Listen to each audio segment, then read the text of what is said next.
unafanya masturbation, alafu wakati huo huo unafanya mazoezi ya viungo na mazoezi ya Kegel. Je, unaweza kupata changamoto ya upungufu wa nguvu za kiume? Yaani unaweza ukapata athari za kufanya masturbation? Sasa sikiliza kwa makini, utanielewa. Iko hivi, masturbation inaathiri sehemu zote kuu zinazobeba nguvu za kiume.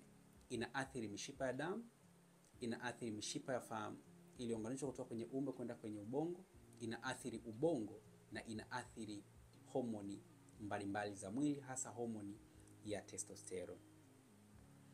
Hali ambayo inasababisha upungufu wa nguvu za kiume utokee aidha kwa kuwahi au kwa kuchelewa. Sasa unapokuwa unaendelea kufanya masturbation, alafu wakati huo huo unaendelea kufanya mazoezi ya Kegel au mazoezi ya mwili kiujumla, au bado pia unazingatia utumiaji wa vyakula, athari zake huwa ziko pale pale. Kwa nini ziko pale pale? Kwa sababu unachokifanya ni kwamba unajenga, unabomoa. Unabomoa, unajenga. Manake unazunguka mle mle. Ukifanya mazoezi unaimarisha, alafu bado tena unakuja kufanya masturbation. Kitu ambacho kitasababisha madhara ya kufanya masturbation yatokee vile vile.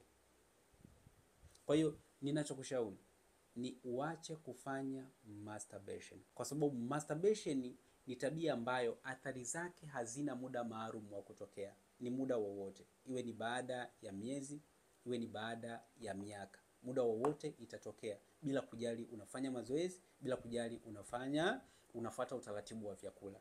Kwa tabia masturbation haifai hata kidogo.